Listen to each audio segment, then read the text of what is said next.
Subscribe करें और bell दबाएं ताकि कोई खबर रह न जाए।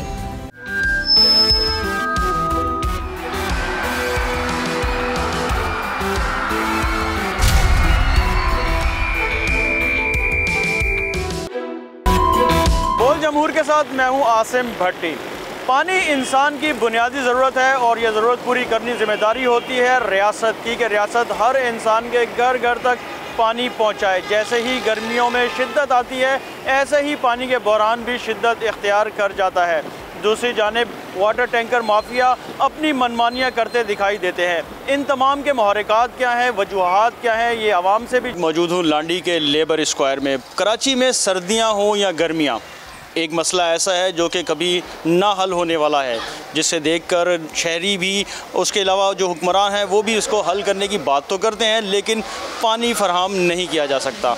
इस वक्त मेरे साथ लेबर स्क्वायर के लोग मौजूद हैं, इनसे भी मज़ीद जानते हैं कि इनका क्या कहना है। ये बताइएगा कि आपके इलाके में पानी की क्या सूरत हाल है? ख़रीदने के लिए पानी है, लेकिन जो वैसे लाइनों में आता है वो पानी दस्तयाब नहीं है। पानी की लाइन भी यहाँ मौजूद है, 48 इंच की भी है और 32 इंच की भी है, लेकिन वो सिर्फ़ जो यहाँ मुकामी इंडस्ट्रीज हैं, कंपनियाँ वगैरह हैं, उनके लिए हैं।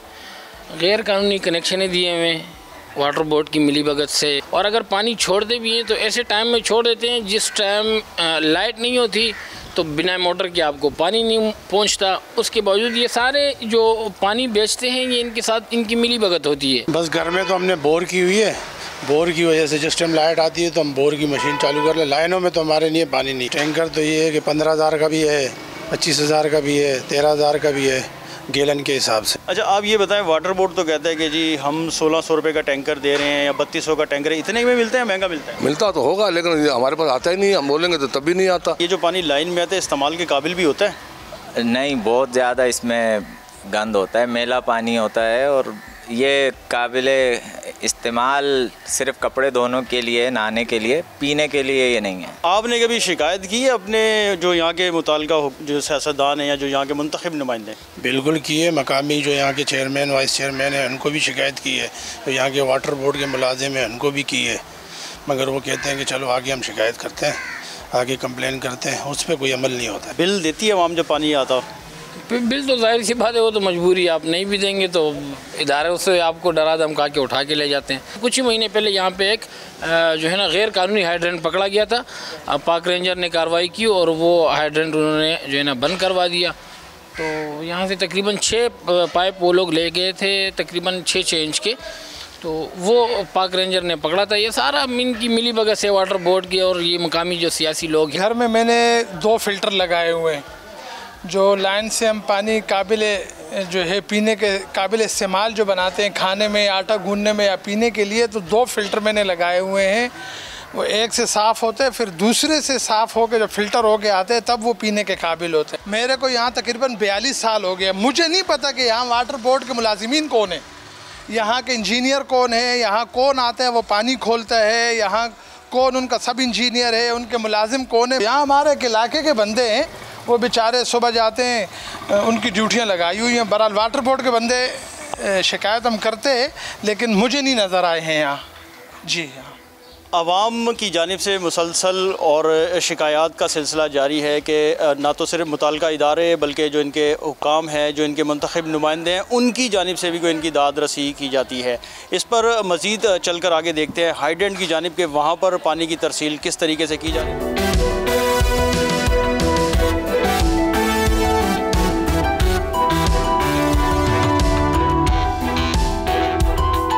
जी, ये तो आवाम की राय आपने जानी। मैं इस वक्त लांडी 89 पर हाइड्रेंट पर मौजूद हूँ। हाइड्रेंट इंचार्ज मोइन साहब मेरे साथ मौजूद हैं। इनसे जानते कि इनके पास कितनी कवरेज है, कौन कौन से इलाकों में ये पानी दे रहे हैं, कितने गैलन पानी रोज़ योमिया जो है वो इलाकों में सप्लाई किया जाता है। अस्सलाम वालेकुम मोइन साहब। मोइन साहब, कितने वाटर टैंकर आपके पास मौजूद हैं और किन किन इलाकों में आपकी सप्लाई जाती है? देखिए, मेरे पास जो इस वक्त जो पानी की सप्लाई जा रही है वो तकरीबन डेली की बुनियाद पर 9.5 लाख गैलन में कंप्लेन का पानी दे रहा हूँ।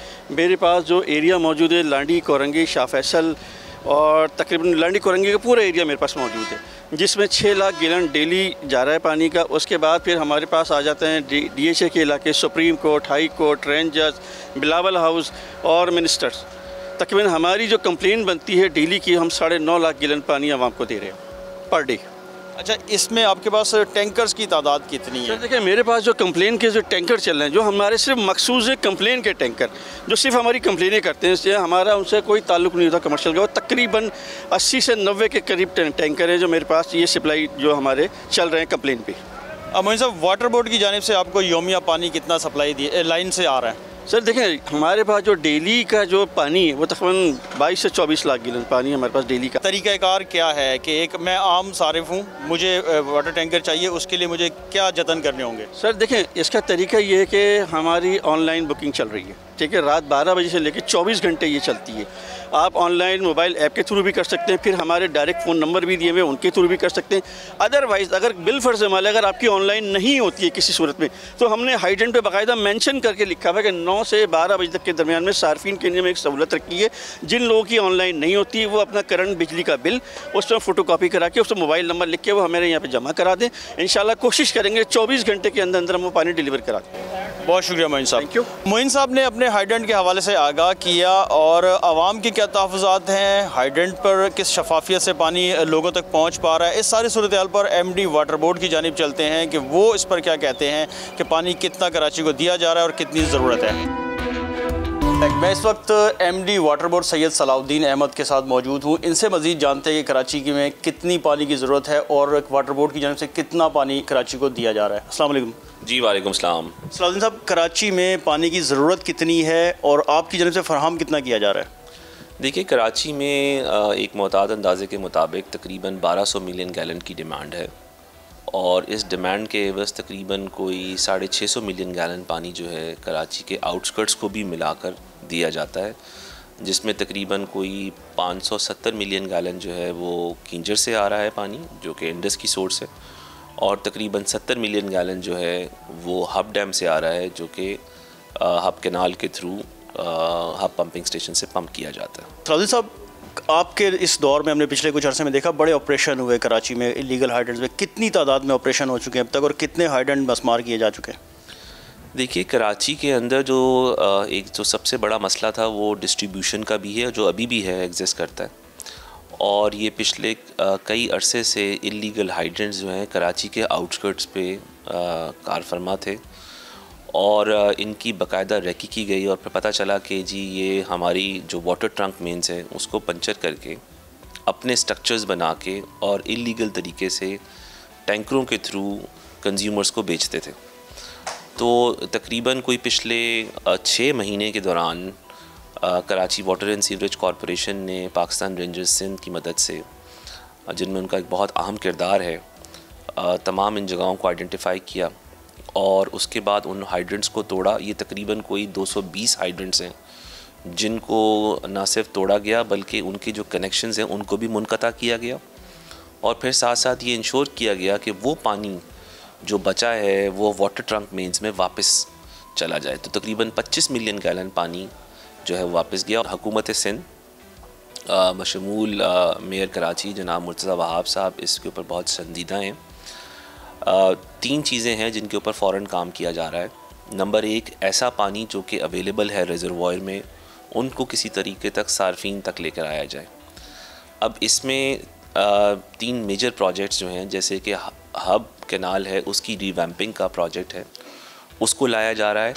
वो तकरीबन इस जैसे मैंने बताया कि 70 MGD पानी आता है, लेकिन हम 30 MGD पानी और ला सकते हैं। अगर वो कैपेसिटी बढ़ा लें तो 30 MGD से ये वेस्ट का इलाका, औरंगी का इलाका, किमाड़ी का इलाका ये मुस्तफ़ीज़ हो सकता है। तो साइट इंडस्ट्रियल एरिया है, उसके लिए उनकी एक बड़ी दरीना डिमांड थी कि हमारे लिए एक डेडिकेटेड पाइपलाइन हो, क्योंकि उनकी पाइपलाइनों को भी अपस्ट्रीम पे पंचर कर लिया गया तो साइट एसोसिएशंस को पानी नहीं मिलता था।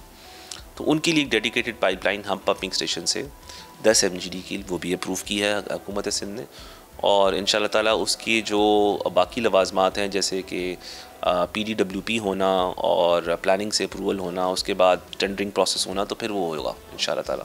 तो वेस्ट वाटर ट्रीटमेंट के ऊपर जो है वो काम हो रहा है, जिसमें अगर सबसे पहले TP1 के अंदर इंडस्ट्रियल ग्रेड के रिसाइकलिंग का प्रोजेक्ट जो है उस पर काम हो रहा है। वो इंशाल्लाह ताला अगले 3 साल में मुकम्मल हो जाएगा। उसकी RFP हमने लॉन्च कर दी है। ये पब्लिक प्राइवेट पार्टनरशिप के थ्रू होगा। इसमें 28 MGD पानी इंडस्ट्रियल साइट इंडस्ट्री जोन को दिया जाएगा। K4 का जो एक है वो एक मेजर प्रोजेक्ट है जो बल्क वाटर सप्लाई को की डिमांड एंड सप्लाई गैप को ब्रिज करने के लिए है। 260 MGD।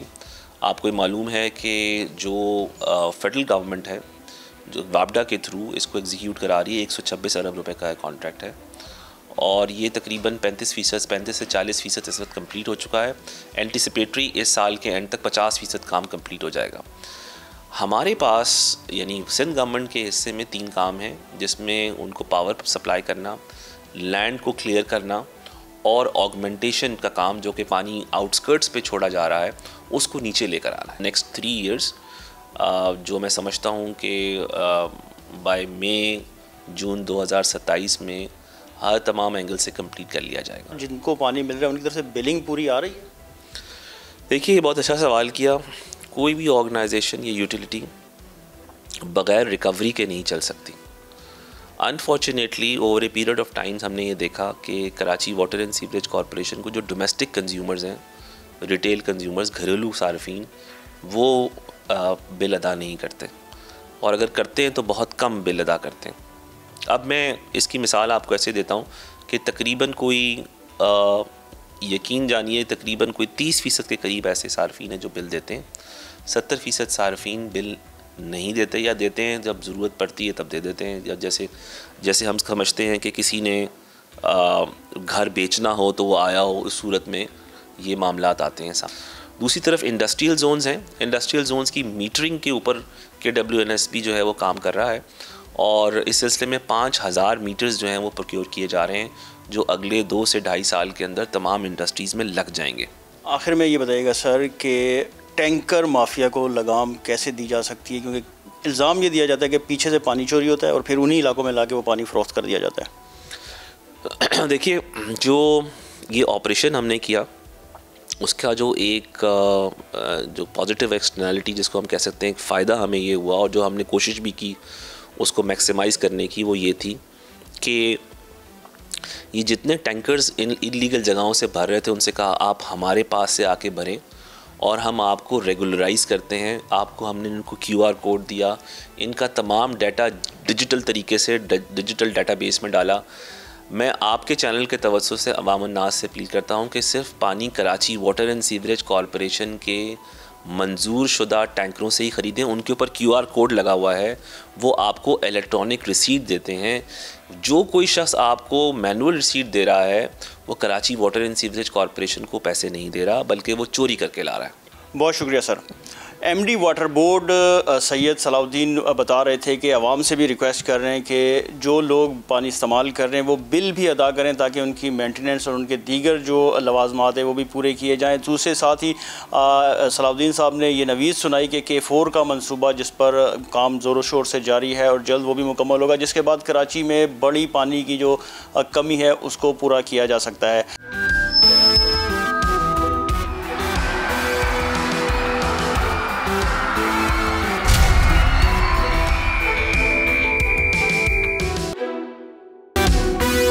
Welcome back. वज़ीर-ए-आला पंजाब मरियम नवाज़ ने हल्फ उठाने के बाद सबसे पहले सड़कों की तामीर व बहाली के लिए इक़दामात किए। इसके साथ साथ शहर में सफाई सुथराई के इंतज़ामात पर भी खासी तवज्जो दी है। लेकिन आम आदमी का बुनियादी मसला है रोटी। रोटी की कीमत 16 रुपये मुकर्रर की है जबकि नान की कीमत 20 रुपये मुकर्रर की गई है। रोटी की कीमत तो कम हो गई है लेकिन देखना ये है कि क्या रोटी का वज़न पूरा है, आटे में मिलावट तो नहीं हो रही और शहरियों को 16 रुपये जो सरकारी निर्ख मुकर्रर किया गया है रोटी का, क्या सरकारी निर्ख पर रोटी दस्तयाब है। आइए जानते हैं लाहौर के अवाम से कि क्या वज़ीर आला के हुक्म पर उन्हें रोटी सरकारी निर्ख पर दस्तयाब है।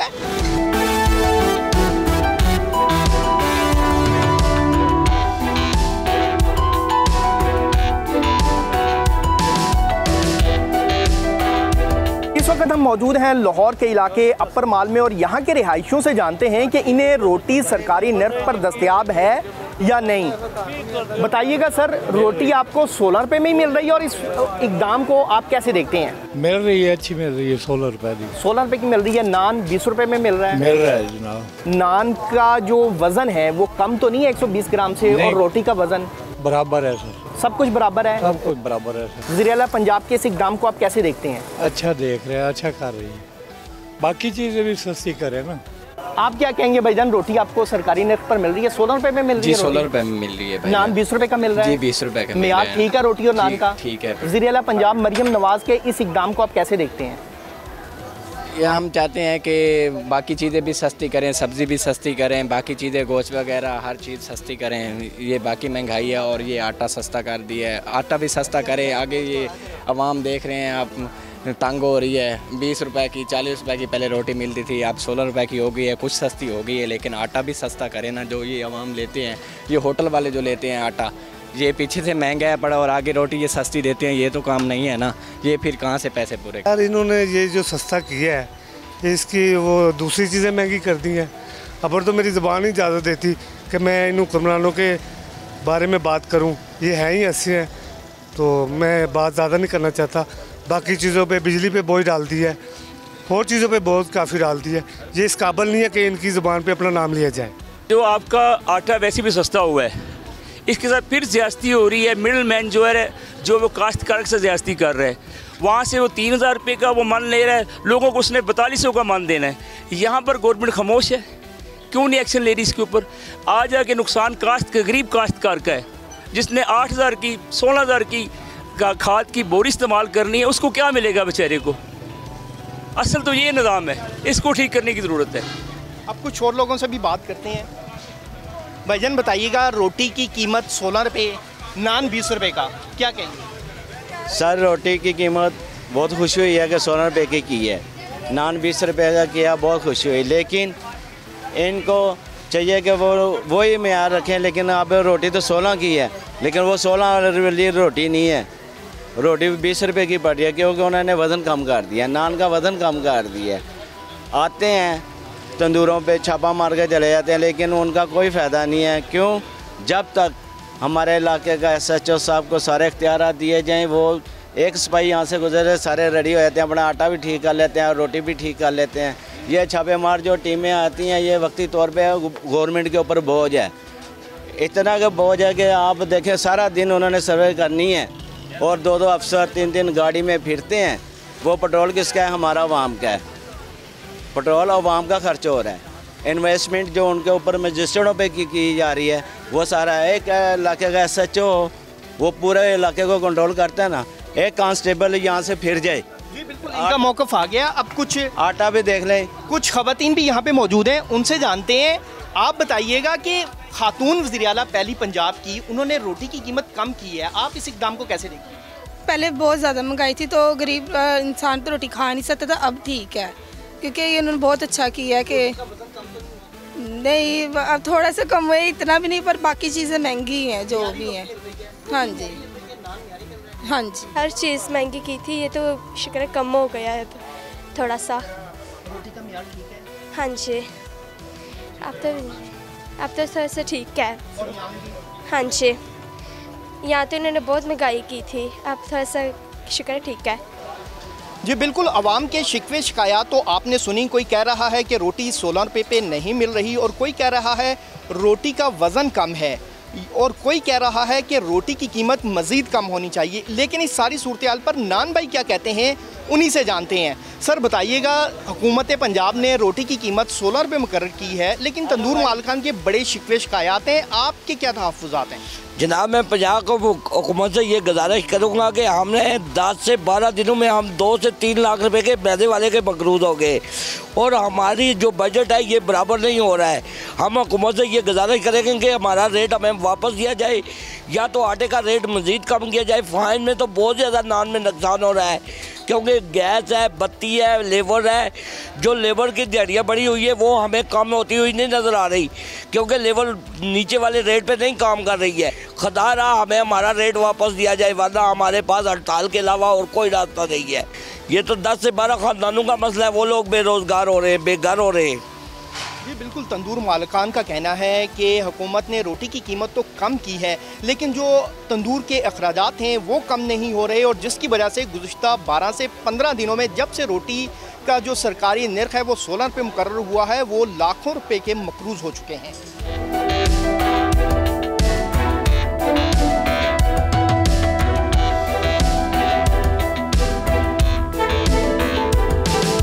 जी बिल्कुल, इस वक्त सूबाई वज़ीर खुराक बिलाल यासीन हमारे साथ मौजूद हैं। सर बताइएगा कि रोटी और नान इंसान की बुनियादी ज़रूरत है, वज़ीर आला पंजाब ने आवाम दोस्त ये कदम उठाया जो रोटी और नान, रोटी 16 रुपये, नान 20 रुपये का, इसको आप कैसे देखते हैं? मैं बिस्मिल्लाहिर्रहमानिर्रहीम आपका शुक्रिया अदा करता हूँ। बिल्कुल चीफ मिनिस्टर पंजाब मरियम नवाज शरीफ की हिदायत पे ये जो नोटिफाइड हुई हैं प्राइस रोटी की और नान की, इसमें 16 रुपये तो लाहौर में है, लाहौर से बाहर 15 रुपये की नोटिफिकेशन हुआ है। और मैं ख़ुद डेली बेसिस पे निकलता हूँ। कल मैं गुजरांवाला था, उससे 2 दिन पहले फैसलाबाद था। हम डेली बेसिस पे जो कमिश्नर्स, डीसीज़, आरपीओज़, डीपीओज़ उनको असाइन किया गया है कि आल्दो ये उनकी जॉब नहीं है, मगर जहाँ पे पब्लिक की बेटरमेंट की बात आएगी तो फिर उसमें कोई वज़ीर, कोई चीफ मिनिस्टर या कोई कमिश्नर, डीसी वो उससे मुबर्रा नहीं है। हर बंदा अपनी ड्यूटी परफॉर्म कर रहा है। और अल्हम्दुलिल्लाह मैं यकीन से कह सकता हूँ कि रोटी की हद तक तो हम 80% अबव हमारे पास जो रिपोर्ट्स आती हैं मुख्तलिफ इदारों से, उसको रात को एक्सचेंज करते हैं। 80% से अबव जो है ना उस पर इम्प्लीमेंटेशन है। अभी इंशाल्लाह कोशिश करेंगे कि ये जो 2-3-4 दिन में इस तरह की हमने जो उनकी एसोसिएशन है उनके साथ भी हमने मीटिंग्स की हैं। कल रात गए भी मेरी उनके साथ मीटिंग्स होती रही हैं। मैं गुजरांवाला से वापस आया हूँ, उनके साथ सबके साथ मेरी सेटिंग हुई है। तो होपफुली 2-4 दिन में ये 100% पे इसकी इन्फोर्समेंट हो जाएगी। सर कुछ तंदूर मालकान के ये शिकवे शिकायत हैं कि जो हमारे अखराजात हैं वो पूरे नहीं हो रहे, तो इस चीज़ को हुकूमत कैसे मीट करेगी, ये उनकी जो रिक्वायरमेंट है? देखें, ये इस पर बाकायदा वर्किंग हुई है। ये ऐसे नहीं है कि हम रात को सोए और ख्वाब आया और सुबह हमने कह दिया जी कि 16 रुपये की रोटी बिकेगी। इस पे जो इंडस्ट्री डिपार्टमेंट है वहाँ पे वर्किंग होती है। वहाँ पे उनकी जो वर्क प्लेस है जिसको तंदूर कहते हैं, उसका रेंट वैल्यू निकाली जाती है। उसके ऊपर जो सबसे बड़ा जो होता है उनका जो गैस का बिल है, पानी का बिल है, उसकी एवरेज निकाली जाती है। फिर जो लेबर वहाँ पे काम कर रही होती है उनका एक बंदा, उसकी मजदूरी डाली जाती है, और उसके बाद एक उनको रीज़नेबल प्रॉफिट। ये सारी चीज़ों को जब आप क्लब करते हैं तो जो प्राइस निकलती है पर चपाती पे, एक रोटी पे, वो नोटिफाई की जाती है। तो ये इस तरह नहीं है, उन्होंने तो कोई कुछ भी कह सकता है, मगर इसमें मुख्तलिफ डिपार्टमेंट्स हैं, उनकी वर्किंग है। उसके बाद हमने ये किया था कि जी इसको लाहौर की हद तक 16 रुपये और बहुत से ऐसे डिवीजन्स हैं जहाँ पे 15 रुपये पे नोटिफाई हुई हुई है। अच्छा सर, कुछ लोगों की ये शिकवे शिकायत हैं कि रोटी का जो कीमत कम हुई है और नान की, इसके बाद जो है वो तंदूर मालकान की जानिब से इसके म्यार पे कम्प्रोमाइज़ किया गया है, तो इस पे फूड डिपार्टमेंट और फूड मिनिस्ट्री कैसे देखते हैं? देखिए, मेरे पास जो इतला है, वो जो कंप्लेंट है वो म्यार की हद तक तो नहीं है। म्यार तो वही है, वेट पे है। वो मैं आपको कह देता हूँ कि वज़न पे कम्प्रोमाइज़ किया जा रहा है। तो मेरे पास वो सारी फुटेज है, मैं आपके साथ शेयर करता हूँ। हमने कल कई जगहों पे जो कमिश्नर गुजरांवाला और आरपीओ गुजरांवाला मेरे साथ थे, कई जगहों पे शहर का पूरा राउंड किया। 2 घंटे तक हमारा राउंड जारी रहा और उसमें हमने कई जगहों पे ये कंप्लेंट देखी, कई जगहों पे वेट पे कम्प्रोमाइज़ किया गया था कि 100 ग्राम रोटी होना ये मैंडेटरी है। तो उस पर हम काम कर रहे हैं। मैंने आपको कहा है कि चंद दिनों में ये ऑनगोइंग प्रोसेस है। इस तरह नहीं है कि एक दफ़ा आपने अनाउंस कर दिया और वो सारे अच्छे बच्चे बन जाएंगे, इस तरह नहीं होता। इसके लिए ज़रूरी है कि आपको एडमिनिस्ट्रेटिवली एक्टिव रहना पड़ता है। लाइक जो हमारे जिस ऑफिस में है, इनका भी काम इसी तरह का ही है। मेरे जी बिल्कुल, सूबाई वज़ीर खुराक बिलाल यासीन का कहना है कि ये रोज़मर्रा के उमूर हैं और रोज़ाना की बुनियाद पर जो महकमा खुराक है उसकी टीमें भी मुतहरिक हैं कि जो वज़ीर आला पंजाब मरियम नवाज़ का हुक्म है कि रोटी की जो सरकारी कीमत 16 रुपये मुकर्रर की गई है और नान की कीमत 20 रुपये, इस पर अमल दरामद यकीनी बनाना है। अब चलते हैं अगले शहर की जानिब।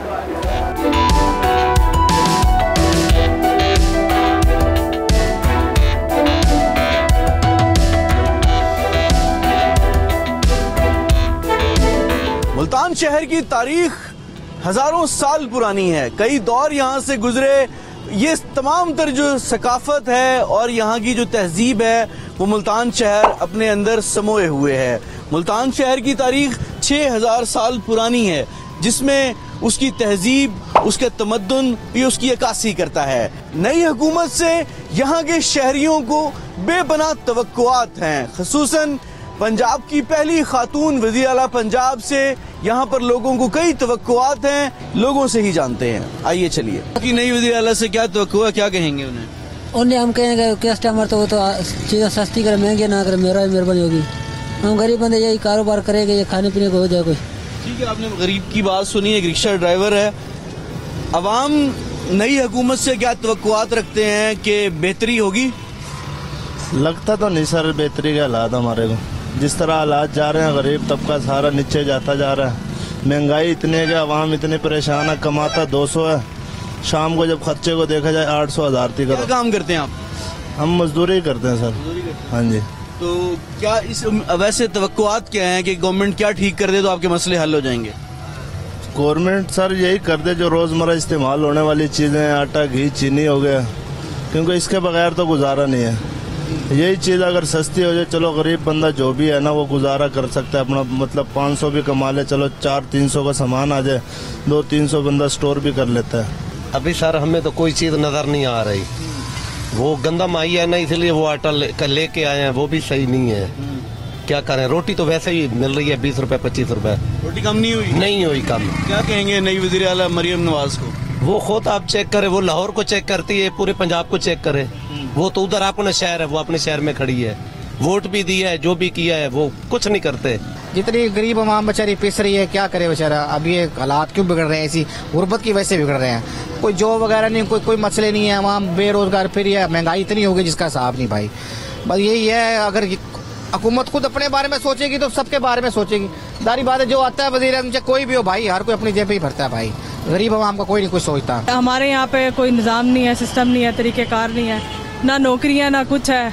तो मुझे ये लगता है कि उन्हें बहुत ज़्यादा वर्क करने की ज़रूरत है, क्योंकि जितनी महंगाई है, जिस हिसाब से मॉल वगैरह चल रहा है, क्योंकि मैं भी एक सिंगल मदर हूँ और अकेली अपनी बेटी को पा रही हूँ। मुझे पता है कि कितनी स्ट्रगल मुझे करनी पड़ती है उसको एक अच्छा लाइफस्टाइल देने के लिए। आज बिल्कुल मुल्तान शहर के बाज़ार में मौजूद हैं और यहाँ पर लोगों के क्या तासुरात हैं नई आने वाली हुकूमत से, और ख़ुसूसन वज़ीर पंजाब जो मरीम नवाज़ हैं। सर क्या कहेंगे, नई हुकूमत आ चुकी है, उनके पास मैंडेट भी है, क्या चीज़ें हों कि पाकिस्तान के लिए बेहतरी आ सके? बात ये है कि अवाम अगर खुशहाल तभी होती है कि हुक्मरान को रिलीफ दे।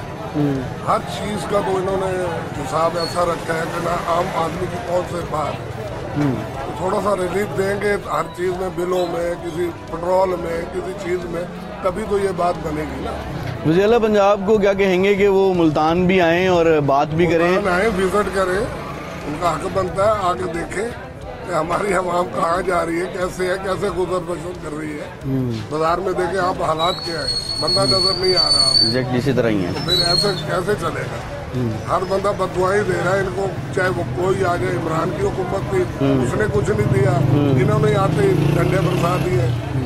तो डंडे कम करने होंगे। जाहिर बात है, अगर थोड़ा आवाम को रिलीफ देंगे तो आवाम चलेगा। सर नई हुकूमत आ चुकी है, वज़ीर पंजाब खातून वज़ीर बन चुकी हैं। पंजाब को जो भी पंजाब को उन्होंने कोई दौरा नहीं किया, जो भी पंजाब की आवाम के क्या तासुरात हैं? कारोबार है नहीं, बैठे सारे। कारोबार हो तो कोई पता लगेगा नहीं। अच्छा, हुकूमत से जब भी पता लगेगा कोई हुकूमत की कारकर्दगी भाई कारोबार चल गया। हमारे यहाँ में देख लो आप, सन्नाटा है बाजार। लोगों की कुव्वत खरीद नहीं है, कोई खरीद नहीं। सुबह से बैठे हैं, 100-200 रुपया सौदा बेचा अब तक, ये तो ऐसे में 1000-500 रुपये बांट लेते हैं। जनूबी पंजाब की आवाम का शिकवा है आला हुक्मरानों से कि वो लाहौर की हद तक रहते हैं, हमारी बात नहीं सुनते और हमारे लिए मसाइल बहुत ज़्यादा हैं। क्या कहेंगे? तो सर बात यह है कि लाहौर से हम गिला शिकवा क्या करेंगे? कौन सा दौर ऐसा है, मैंने जब से होश संभाली और इस उम्र में आ गए हैं कि जनूबी पंजाब के लोग आला अहदों पर फाइज नहीं है। मिनिस्टर भी रहे, की मिनिस्टर और चीफ मिनिस्टर, ठीक है ना, प्राइम मिनिस्टर रहे। अगर उन्होंने नहीं सोचा तो लाहौर वाले क्या करेंगे? हमारे जो इलाके के जो सियासतदान हैं आज भी आला अहदों पे फाइज है, तो वो हमारे लिए नहीं सोचते तो हम लाहौर वाले से क्या गिला करेंगे? हमें तो गिला अपने लोगों से, मुल्तान के मज़ीद लोगों से और मुख्तलिफ एरियाज़ में जो दूसरे लोग हैं आम ज़िंदगी गुजर बसर करने वाले, उनसे बात करने की कोशिश करते हैं और जानने की कोशिश करते हैं कि इस वक्त किस तरह के हालात हैं, उन्हीं से जानते हैं। जो कुछ लोग शॉपिंग कर रहे हैं उनसे जानते हैं कि वो क्या क्या ख़रीदने आए हुए हैं और इस वक्त महंगाई की क्या सूरत हाल है और इसके बावजूद वो लोग शॉपिंग कर रहे हैं। एक अस्सलाम वालेकुम। सर बाज़ार में ख़रीदारी करने आए हैं, क्या सूरत हाल है महंगाई की? महंगाई तो सारा रोज में पहुंच चुकी है। महंगाई का क्या हाल है? क्या खरीदने आए हुए हैं आप? हम आए थे कॉस्मेटिक से कुछ चीज़ें थी। अच्छा, कपड़े वगैरह लेने। क्या रेट्स वगैरह वाले वही हैं जो पहले थे या चेंज हो चुके हैं? रेट तो पहले वाले, रेट तो पहले से काफ़ी बढ़े हुए हैं। नई हुकूमत आ चुकी है, वज़ीर आला खातून हैं, मुल्तान वाले लोगों का शिकवा है कि जो पंजाब की वो बात नहीं सुनते, महरूमियाँ हैं, तो क्या कहेंगे? नहीं देखिए, जो भी आता है मेरे ख्याल में तब्दीली हमने कभी नहीं करी। जो भी आता है पहले से काबू कब होता है। हमारे हालात कौन ठीक करेगा? उम्मीद तो हम इन्हों पे लगाए बैठे हैं। उम्मीद है? उम्मीद तो इन्हों पे लगाए बैठे हैं। देखें जी, अल्लाह खैर करे, फिर कौन सही करेगा। सही है जी। लोग इस वक्त खरीदारी कर रहे हैं और बात करें, लोग पूरी उम्मीद तो हैं कि कहीं ना कहीं बेहतरी आएगी और इस हुकूमत से उम्मीदें तो लगाई हुई हैं क्योंकि उनके पास मैंडेट है, उन्हें यहाँ की महरूमियों का अजाला करना चाहिए। जब बात आती है जनूबी पंजाब की, तो यहाँ के जो महरूमी में पिसे हुए अवाम हैं वो अपनी बेसिक जो सहूलियात हैं वो भी ले नहीं पाते। बात करें सेहत के जो मंसूबे हैं वो यहाँ पर नहीं हैं। राजनपुर, रुझान, इवन के बलोचिस्तान से भी लोग तो यहाँ के बड़े इंस्टीट्यूट हैं, अस्पताल, वहाँ पर आते हैं। पीने का साफ़ पानी नहीं है, निकासी आब के मसले हैं। मैं इस वक्त जिस मार्केट में मौजूद हूँ यहाँ भी बेपनाह मसाइल का शिकार है। उसके बावजूद भी यहाँ पर जनूबी पंजाब से रोज़ाना बड़ा बिजनेस जनरेट होता है, बड़ा रेवेन्यू जनरेट होता है, जो कि हमारे पाकिस्तान की मैशत में शामिल होता है।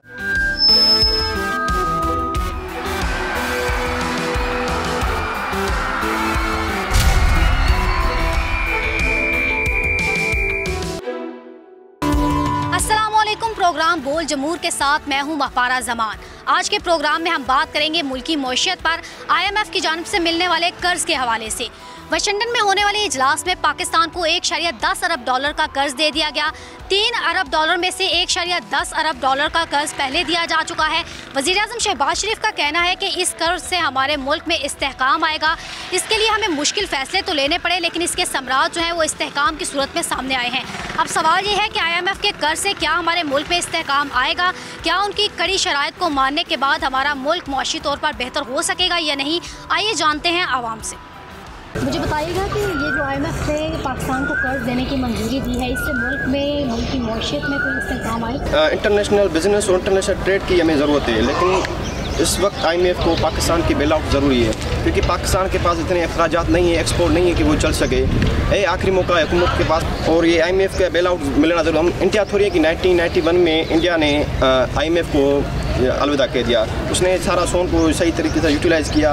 हमारे पास कोई भी ऐसा प्रोजेक्ट नहीं है, इकोनॉमिकली सिस्टम नहीं चल रहा है। फर्स्ट ऑफ ऑल हमें तो ये करना पड़ेगा कि सारे मुल्क के प्राइवेटाइजेशन की तरफ जाना पड़ेगा, जैसे कि हमारे इदारे लॉस में जा रहे हैं। सालाना 500 बिलियन रुपीज़ जो है वहाँ पर लॉस में जा रहे हैं। आपको क्या लगता है कि IMF की इस कर्ज देने से पाकिस्तान की मईशत बेहतर होगी?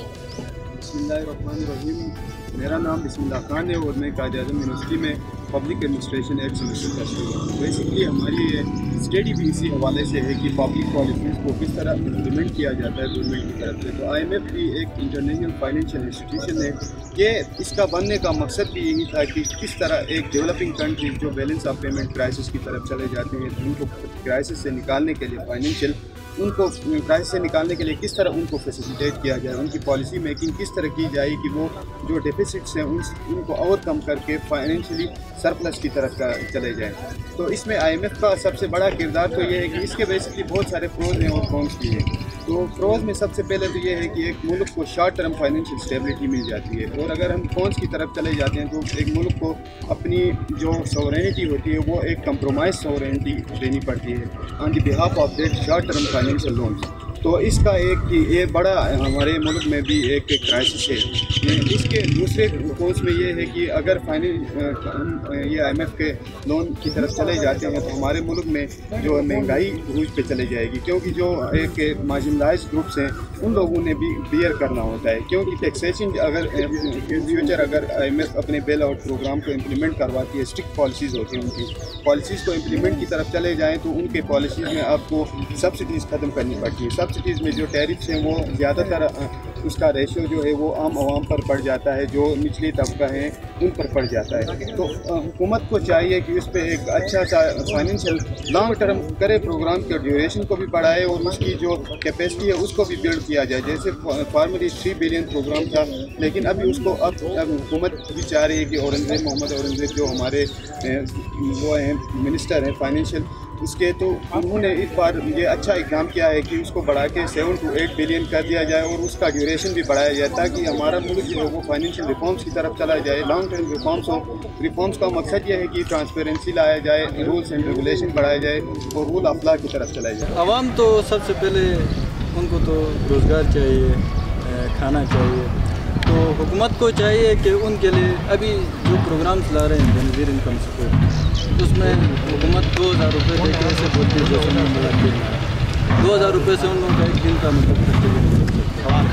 तो हुकूमत को उनके लिए एम्प्लॉयमेंट प्रोवाइड करनी चाहिए, रोज़गार देनी चाहिए। और बाकी रहा IMF की बात, तो IMF के साथ हम जितने भी आगे भी डील्स करते जाएंगे, तो जितने भी हम डील्स करते जाएंगे उनके साथ हम पीढ़ियों में झगड़ते जाएंगे, हम दूसरों पे डिपेंडेंट होते जाएंगे। तो जैसे अभी हमारी आर्मी कहती है कि सिक्योरिटी का मसला है, टेररिस्ट पाकिस्तान की सोवरेनिटी डिस्ट्रॉय हो रही है। सबसे बड़ी सोवरेनिटी डिस्ट्रॉय होती है कलम से। तो जो जब तक हम अपने कलम का सही इस्तेमाल ना करें, पॉलिसी सही ना लाएँ, तब तक हम पाकिस्तान को मतलब वो प्रोटेक्ट ही नहीं कर सकते हैं। पाकिस्तान को प्रोटेक्ट करने का मतलब है कि हमने अपने इकोनॉमी को ग्रो करें, पॉलिटिकल स्टेबिलिटी लाएँ, आवाम को मतलब अपॉर्चुनिटीज़ प्रोवाइड करें। तो सबसे बड़ा हल यही है, बाकी कर्जे से कहीं। आज के प्रोग्राम में हमने बात की आवाम से मुल्क में मौशी इस्तेहकाम IMF कर्ज के हवाले से। बहुत से लोगों का कहना है कि IMF से कर्ज लेना तो ज़रूरी है ही, वो कर्ज लें लेकिन अपने मुल्क को प्रोडक्टिविटी की तरफ भी लाएं। आज के प्रोग्राम में इतना ही। अगले प्रोग्राम तक के लिए मुझे दीजिए इजाज़त। अल्लाह हाफिज़।